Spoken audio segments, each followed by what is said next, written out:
कल 26 नवंबर है और हरियाणा के मुख्यमंत्री मनोहर लाल खट्टर रेवाड़ी जिले के बावल में आ रहे हैं और यहाँ कई सारी जो परियोजनाएं हैं उनका शुभारंभ करेंगे और कई सारी जो परियोजनाएं जो कंप्लीट हो गई है उनका उद्घाटन भी करेंगे। तो उसमें कई सारी परियोजनाएं हैं, यानी कि रेवाड़ी को कल कई सारी सौगात मिलेगी। दूसरा, कल 26 नवंबर को किसानों के आंदोलन का 1 वर्ष भी पूरा हो जाएगा। तो उसी पे बात करने के लिए हमारे साथ हैं एडवोकेट नरेश चौहान के मनोहर लाल खट्टर, जो यहाँ रेवाड़ी आ रहे हैं। कई सारी परियोजनाओं का शुभारंभ जो करेंगे, सौगात जो रेवाड़ी जिले को मिलेगी, उनके क्या राजनीतिक मायने होंगे। क्योंकि जिस तरीके से सरकारी प्रेस नोट जो आया है उसमें बकायदा जो सहकारिता मंत्री है डॉक्टर बनवारी लाल जी, वो इस जो कार्यक्रम के आयोजक हैं, संयोजक हैं, और साथ के अंदर केंद्रीय मंत्री राव इंद्रजीत सिंह भी यहाँ इस कार्यक्रम में पहुंचेंगे, क्योंकि गुरुग्राम लोकसभा क्षेत्र से वो भी सांसद हैं। साथ में किसानों का जो आंदोलन है उसको कल 1 वर्ष पूरे हो जाएंगे। और अभी हाल ही के अंदर जो है प्रधानमंत्री नरेंद्र मोदी जी ने कुछ दिन पहले जो 3 कृषि कानून हैं उनको रद्द करने की, यानी कि रीअपील करने की बात की थी। तो उसको लेकर के, लेकिन किसानों का आंदोलन खत्म नहीं है, उसी पे कई सारी हम चर्चा करेंगे। एडवोकेट नरेश चौहान जी हमारे साथ है, लगातार आप देखते रहे हैं। चौहान साहब, पहला सवाल ये, कल 26 नवंबर है, मुख्यमंत्री मनोहर लाल खट्टर जी आ रहे हैं, किसानों का भी कल 1 साल पूरा हो रहा है, किस तरीके से देखते हैं? किसान अभी भी पीछे हटने को तैयार नहीं है, 3 कृषि कानूनों को रद्द करने की बात की जा रही है, कह दिया, ऐलान कर दिया है, लेकिन अब भी किसान अड़ गए हैं। किस तरीके से देखते हैं दोनों चीजों को? विस्तार से आप हमारे दर्शकों को समझाएं, क्योंकि आज चर्चा हम इसी पे करेंगे। मोहनलाल जी, अच्छी बात है, आपने मुख्यमंत्री के आगमन को, किसानों के आंदोलन के 1 साल पूरा होने को, और एक किस्म से हम संविधान दिवस भी मनाते हैं, तो वो संविधान दिवस का भी ये एक दिन है जो सरकारी तौर पर मनाया जाता है। निश्चित रूप से जो 1 साल तक किसान सड़कों पर बैठा रहा, आंदोलन करता रहा, और उसकी एक ही मांग थी कि ये तीनों कृषि कानून वापस लिए जाएं और एमएसपी की गारंटी दी जाएगी।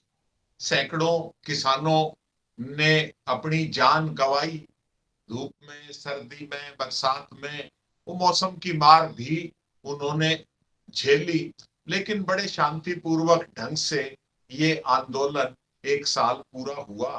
तो मैं समझता हूं कि ये पहली एक किस्म से सार्वजनिक सभा है हरियाणा में, जो मुख्यमंत्री इस अहीरवाल की भूमि पर, क्योंकि ये एरिया, हमारा अहीरवाल का क्षेत्र, राजनीतिक दृष्टि से बेशक लामबंद रहा हो, लेकिन उसका कहीं ना कहीं उसको उचित रिवार्ड आज तक नहीं मिल पाया है। बार बार प्रयास रहा है कि भाई यहां भी चौधर आए, यहां भी मुख्यमंत्री बने, और ऐसा नहीं है कि भाई ये कोई खाली पुलाव है। हरियाणा बनने के बाद दूसरे मुख्यमंत्री के रूप में राव वीरेंद्र सिंह मुख्यमंत्री हरियाणा के रहे। बेशक उनका कार्यकाल साल भर से कम रहा हो, लेकिन एक गिनती में इस इलाके का नाम मुख्यमंत्री की उसमें आ गया। अब पिछले 7-8 साल से 2014 के बाद 2019 में भी, मतलब बहुत एक किस्म से कसमसाहट रही है यहाँ की जनता की, कि वोट हम देते हैं, हमारे वोट से सरकार बनती है। और 2019 में तो ये एक किस्म से साबित भी हो गया, लेकिन वहां मुख्यमंत्री की कुर्सी तक बात नहीं पहुंच पाई है। मैं समझता हूं कि भारतीय जनता पार्टी एक कैडर बेस्ड पार्टी है, संगठन की पार्टी है, और एक एक चीज को बारीकी से पढ़ती है, समझती है। तो कल का मुख्यमंत्री मनोहर लाल का बावल का दौरा राजनीतिक दृष्टि से मेरे आकलन में बहुत महत्वपूर्ण है। इसमें जैसे आपको ध्यान दिलाऊं कि हरियाणा लालों की राजनीति के नाम से भी चर्चित है, चाहे देवीलाल हो, बंसीलाल हो, भगवत दयाल हो, भजन लाल हो। तो अब कहीं ना कहीं कल की रैली, कल का आयोजन बनवारी लाल अहीरवाल का एक लाल, उसके सिर ये ताज बंधा है। आप गौर से देखो, जो अखबारों में भी या प्रेस रिलीज डीपीआर की या सरकारी जो आ रही हैं, उनमें राव इंद्रजीत सिंह से भी ऊपर कहीं ना कहीं इस रैली में बनवारी लाल को तवज्जो दी जा रही है। और जो शिलान्यास और घोषणाओं की वो बात कर रहे हो, आप देख रहे होंगे पिछले 2 योजनाओं से बावल हल्के की तो एक ही सबसे बड़ी मांग है, एम्स की, और उसका कहीं कोई जिक्र तक नहीं है कल के शिलान्यास और उद्घाटन समारोह। नहीं, उसका तो जिस तरीके से जानकारी मिली है, अभी 2 दिन पहले डॉक्टर बनवारी लाल जी ने कहा है कि शायद इसका प्रोग्राम पीएम इसकी रखेंगे आधारशिला, एम्स की आने वाले दिनों में अगली जो हो गया कार्यक्रम वो शायद प्राइम मिनिस्टर का हो और वो एम्स की आधारशिला रखे। लेकिन मेरा सवाल ये ना, जैसा भी आपने बताया कि इसके कई सारे राजनीतिक मायने हैं, और जो बीच में कसमसाहट आपने जिस तरीके से बताया अहीरवाल में, लेकिन सवाल ये उठता है ना, अहीरवाल का आंदोलन में क्या योगदान था? जिस तरीके से किसानों का था दक्षिण हरियाणा में, आप कह रहे आ रहे हैं यहाँ, तो वैसे भी पहले बीच में कई बार आ लिए, लेकिन बाकी हरियाणा के एरिया में तो इनको नहीं घुसने दिया जा रहा ना बीजेपी को। और ये तो अब तो ये हो गया कि चलिए 3 कृषि कानूनों को लेकर के जो है पीएम ने घोषणा कर दी कि भाई हम इनको रद्द करते हैं। मान लिए कि सरकार ने भी दबाव में किया, कैसे किया ये एक अलग विषय है, उस पर भी हम आपसे चर्चा करेंगे। लेकिन कल जो फ्लाईओवर बने काफी दिन हो गया, इसमें भी लगता है आपको देरी हुई है यहाँ? मोहनलाल जी, हर चीज में मैं ये कह रहा हूं कि मतलब जो ये देखो, फ्रेट कॉरिडोर के मामले हों, रेलवे के मामले हों, सड़कों का जाल बिछाने के मामले हों, जो रफ्तार, जितना इन परियोजनाओं का महत्व है हरियाणा के लिए नहीं, देश की अर्थव्यवस्था के लिए। लेकिन हम, आप जमीन से जुड़े हुए आदमी हैं, आप इनकी जमीनी हकीकत जाकर देखो कि काम कितना अभी देर में हो पाएगा और कितनी देरी से, फ्लाईओवर का भी काफी लंबे समय से काम चल रहा है, देरी से सड़कों की चल हालत रहा है। देखिए किस तरीके से, आप कह रहे परियोजना ठीक है विकास हो रहा है, लेकिन एक अगर हम बात कर ले, एक पुलिस लाइन के पास दिल्ली रोड के ऊपर एक 100 मीटर का टुकड़ा नहीं बन पाया। आप करोड़ों की परियोजनाओं की बात कर रहे हो, आप बड़े बड़े यानी कि कह रहे हो कि हम इस तरीके से करेंगे, लेकिन रेवाड़ी को क्या मिला? आपके बड़े बड़े कामों पर नहीं लगता ये बदनुमा एक दाग लग जाता है, आपकी सारी परियोजनाएं ढक जाती है। रेवाड़ी की जनता त्राही त्राही कर चुकी, जो रेवाड़ी से विधायक है विपक्ष के हैं, जो कांग्रेस के हैं, वो वहां जाके पौधारोपण करते हैं, कितनी बार इनकी फजीयत करते हैं, उसके बाद एक 100 मीटर का टुकड़ा नहीं बनता, और आप श्रेय ले रहे हैं बड़ी बड़ी परियोजनाओं का, आप करेगा विकास कार्य करवा रहे। मैंने मोहनलाल जी आपको यही बताया कि ये कहने को ये परियोजनाएं और ये घोषणाएं हैं, लेकिन हकीकत में इसके अंदर राजनीतिक मायने छुपे हुए, वही तो हम और वो राजनीतिक मायना मैंने बता दिया कि राव इंद्रजीत सिंह ने जिस प्रकार भूपेंद्र यादव की जन आशीर्वाद यात्रा के बाद उन्होंने अपने तलख तेवर पार्टी हाईकमांड को दिखाए, उसके बाद पार्टी हाईकमांड ने एक गेर बदलते हुए और एक रणनीति के तहत अब बनवारी लाल को मोहरा बनाया है, बनवारी लाल को आगे किया है। अब बनवारी लाल, क्योंकि राव इंद्रजीत सिंह खेमे से हैं, राव इंद्रजीत सिंह के समर्थक, कट्टर समर्थक माने जाते हैं, लेकिन दूसरी बार लगातार उन्होंने विपरीत परिस्थितियों में बावल से जीत दर्ज करवा के जब मैं बार बार आपको लालू नहीं, की राजनीति को मैं याद वही दिला कह रहा रहा हूं ना, हूं मैं वही कह कि रहा हूं। अहीरवाल में तो भारतीय तो- जनता पार्टी राव इंद्रजीत सिंह से भी आगे बढ़कर एक अनुसूचित जाति के चेहरे को, जो आप देख रहे हो पूरे देश में, बार बार सरकार ने भी कह दिया था कि ये 5 किलो अनाज की स्कीम दिवाली के बाद नहीं चलेगी, हाँ, लेकिन क्योंकि बात अब कर दिया। यूपी का चुनाव भी आ रहा है और भी आ रहा है, तो इनका गणित हम पहले भी अपने विश्लेषणों में कह चुके हैं। 80 करोड़ और 55 करोड़ में इन्होंने देश को बांट दिया है। अब ये 80 करोड़ की राजनीति 5 किलो अनाज की बख्शीश की राजनीति करेंगे। और जैसे पंजाब में चरणजीत सिंह चन्नी को एक अनुसूचित जाति के चेहरे को आगे किया है, इन्होंने भी अब हरियाणा विधानसभा की जो 17 आरक्षित सीटें हैं, उनका गणित कहीं ना कहीं दिमाग में रख के और बनवारी लाल के ऊपर हाथ रखा है। अहीरवाल की राजनीति, अहीरवाल की जनरल सीटें प्लस हरियाणा की 17 की 17 आरक्षित सीटों पर अब भारतीय जनता तो पार्टी साफ की तौर पे निगाह है। नहीं, साफ तौर पे माना जाए कि बनवारी लाल को जिस तरीके से पुश किया जा रहा है, बनवारी लाल पंख फैलाएंगे, क्योंकि राव इंद्रजीत के साथ पहले हुआ, विक्रम ठेकेदार को कोसरी से जब बनवाया, किस तरीके से मन से राव के खिलाफत में वहां बोली गई और उनकी टिकट तक कट गई। यानी कि आप क्या लगता है, मतलब आपस में अहीरवाल के नेताओं को ही आपस में पल्ले में तोलो और उठाओ, एक को बैठाओ एक को करो, इस तरीके की राजनीति जिस तरीके से आप बता रहे हैं बनवारी लाल को हवा दी गई है, वो पंख पकेरू हुए हैं। भाई आयोजक उनका, आयोजन उनके नेतृत्व में तमाम ये वहां हो रहा है, तो जाहिर है राव का कद छोटा करने की एक और कोशिश है क्या ये? राव का कद छोटा नहीं, लेकिन एक नई चीज उभारने की, कि इसको राव भी मना नहीं कर पाएंगे, अच्छा, क्योंकि अनुसूचित जाति की वोट है, राव को भी चाहिए, पूरे पार्लियामेंट हल्के में चाहिए, और वो क्यों बुराई लेंगे। तमाम लेकिन एक तमाम रणनीति जो के प्रयास तहत, तय करी है अभी तक डॉक्टर बनवारी लाल ने करी है, राव एक इंद्रजीत रणनीति के भाई इलाके के तहत, सांसद भी तो है ना, वो भी तो, उनको भी तो प्रायोरिटी पे रखना यही पड़ेगा। कह रहा हूं मैं, एक रणनीति के तहत अब कहीं ना कहीं भारतीय जनता पार्टी ने बनवारी लाल के कंधे पर हाथ रखा। तो भूपेंद्र को जिस तरीके से कैबिनेट मंत्री में इनकी काज के तौर पे लाया गया, क्या लगता है वो उनका जो तरफ का इक्का था वो पिट गया क्या? पिटा या पिटा नहीं, या एक आपने वैकल्पिक, कहा था सीएम बदल सकता है, एक मेरा वैकल्पिक, आपका आज फिर सवाल है, एक क्योंकि आपने वैकल्पिक। दीपावली तक का टाइम दिया था, विश्लेषण आप ही ने किया था, एचआर न्यूज पे बैठ के आपने कहा था कि हरियाणा का सीएम भी बदल सकता है। जब गुजरात का सीएम बदला गया, उत्तराखंड में बदले गए, तब आपने कहा था हरियाणा का भी नंबर आ सकता है। अब हिमाचल का भी कह रहा हूं मैं, तो क्योंकि ये हर चीज हालात पर देखे जाते हैं, और हमने कोई हवा में बात नहीं कही थी।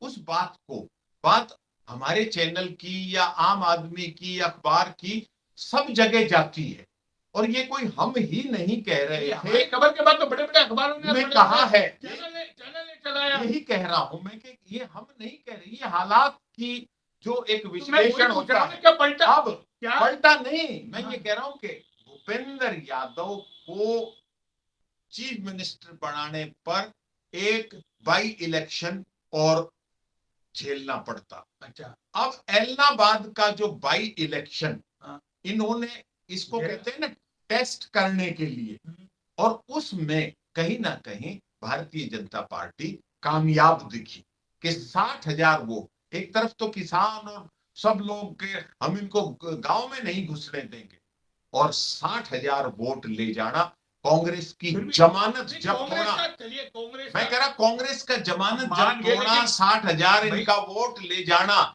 अब इनको लग रहा है, तो वो भूपेंद्र यादव का विकल्प मैं बंद नहीं कर रहा, आज भी वो खुला है, लेकिन एक एक और भी विकल्प, जैसे हाँ पंजाब में जो खेल कांग्रेस ने खेला है, उस खेल तो को आपको भी लगता कहीं ना कहीं काउंटर कर, आपको लगता है बनवारी को भी सीएम की कुर्सी पे क्यों नहीं। मैं हमने पहले ही बताया था कि भूपेंद्र का नाम भी बी से शुरू होता है, बनवारी लाल का नाम भी बी से शुरू होता है, बनवारी लाल भी लाल है। राव इंद्रजीत की सहमति मिलेगी इसके लिए? राव इंद्रजीत सिंह मना नहीं कर पाएंगे, मैं वही पूछ रहा हूँ ना, मना नहीं कर पाएंगे, लेकिन बनवारी का विरोध राव इंद्रजीत सिंह नहीं कर पाएंगे। राव इंद्रजीत सिंह लेकिन समर्थन भी आपको लगता है कैसे कर देंगे ये बताइए ना, जो यानी खुद जो सीएम के सपने देख रहे हो, लगातार जैसे आप बता रहे कितने, भाई इनको जो लेके आया था राव कांग्रेस इंद्रजीत सिंह के कांग्रेस लिए। से जब तोड़ करके लेके आते सबने तो यही लिखा था। आप हरियाणा के सीएम चौधरी राव- वीरेंद्र को, राव इंद्रजीत को, मोहनलाल जी, राव इंद्रजीत सिंह को भी तो एक बाई इलेक्शन का सामना करना पड़ेगा, तो क्यों सीट खाली करवाई जाए किसी की, क्यों बाई इलेक्शन हो, जब एक बड़ा बनाया, एक मोहरा अहिरवाल की मांग भी पूरी हो जाएगी और एक अनुसूचित जाति का चेहरा वो आगे आ जाएगा। तो इस रैली का मैं अपने विश्लेषण में राजनीतिक दृष्टि से बहुत दूरगामी परिणाम देख रहा हूं। कल इसकी तस्वीर साफ हो जाएगी, कल निश्चित रूप से कि कल की रैली का रिस्पॉन्स, लोगों की भागीदारी और उसके बाद क्या रणनीति रहती है किसान की, विपक्ष की, वो हमारे सामने होगी और उससे आगे का रास्ता साफ हो। चलिए, ये तो हमने बात की कल की रैली पे, लेकिन अब हम उस पर भी कर लेते हैं 3 कृषि कानूनों पे। प्रधानमंत्री जी ने ऐलान कर दिया रद्द होंगे, किसान मानने को तैयार नहीं। राकेश टिकैत ने कह दिया एमएसपी, और उसके बाद और कई सारी उसमें 6 चीजें और जोड़ दी गई है कि जो शहीद किसान हुए 750 उनको मुआवजा, कई सारी चीजें उसमें जोड़ दी गई। किस तरीके से देखते हैं मीडिया लगातार, यानी कि जो देश का एक्सट्रीम मीडिया जो कल तक फायदे गिना रहा था। मोहनलाल जी, आपको मैं याद दिलाऊं, दर्शकों को भी, हमने इस चर्चा को ज्यादा गंभीरता से नहीं लिया किसान आंदोलन, और जब भी लिया मैंने बड़े स्पष्ट तौर पर किया था कि ये जो आंदोलन है ये भारत सरकार और हरियाणा सरकार की कहीं ना कहीं प्रदर्शनकारी, आंदोलनकारी किसानों के साथ एक अच्छी खासी अंडरस्टैंडिंग से ये पीसफुल चल रहा है।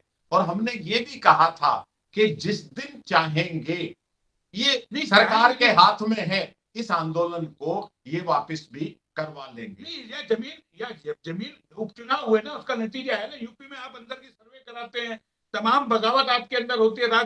बीजेपी में भी तो बगावत होगी कि यूपी में आप चुनाव आ रहे 3 महीने बाद, जनवरी फरवरी में वहां पे चुनाव होने हैं, जमीन खिसकती दिख रही है, तो वो भी तो डर सता रहा है ना। वो डर भी तो हो सकता है। आप कह रहे हैं अंडरस्टैंडिंग, किसान हम मानने को दिया, अगर अंडरस्टैंडिंग होती तो उड़ जाते किसान। कहते कि साथ में राकेश टिकैत ने साफ कह दिया, हमको ऐसे थोड़ा ना बैठे कि प्रधानमंत्री जी ने घोषणा कर दी और आकर के मुझ के चले गए। भाई संसद में कानून बना है, संसद के अंदर, संसद में इसको खत्म किया जाए, एमएसपी में लागू किया जाए। ये अभी तो बहुत सारी मांगे, अब कई सारी मांगे जुड़ गई। लेकिन क्या जो पहली बार प्रधानमंत्री जो जाने जाते हैं कि वो अपने फैसलों से जो करते हैं उनको वापस नहीं लेते, पहली बार वापस लेना पड़ा, तो एक रास्ता नहीं मिल गया, लकीर है कहीं ना कहीं किसानों को भी कि अब झुकाया भी जा सकता है। नहीं, किसानों ने सिर्फ बार बार यही कहा, आप किसान की बात करो कि भाई हम उसी दिन आंदोलन खत्म कर देंगे प्रधानमंत्री आ जाए तो। उन्होंने तो ये भी कहा था कि हम तो ये अमित शाह आ जाए। उन्होंने तोमर कृषि मंत्री और पीयूष गोयल, उनको बीच बीच में ऐसी भी बातें आई थी। और अब राष्ट्र के नाम जब संबोधन हो गया प्रधानमंत्री का, और एक किस्म से उन्होंने माफी मांग ली, नहीं तो उन्होंने कहीं ना आप कहीं इस आंदोलन से, जो मैं कह रहा था कि एक अंडरस्टैंडिंग है, आप अपनी सहानुभूति ली है। संयुक्त किसान मोर्चा का बार बार बयान आ रहा है, हमें प्रधानमंत्री की बात पर यकीन नहीं है, विश्वास नहीं है। अब कैसे करें अंडरस्टैंडिंग, कैसे मान लिया जाए कि इन्होंने वहां उसको आंदोलनकारियों को बैठा रखा था। कौन बिठाएगा किसानों को, भाई आप हमारे खिलाफ आंदोलन करिए और हम ही बिल को वापस लेंगे।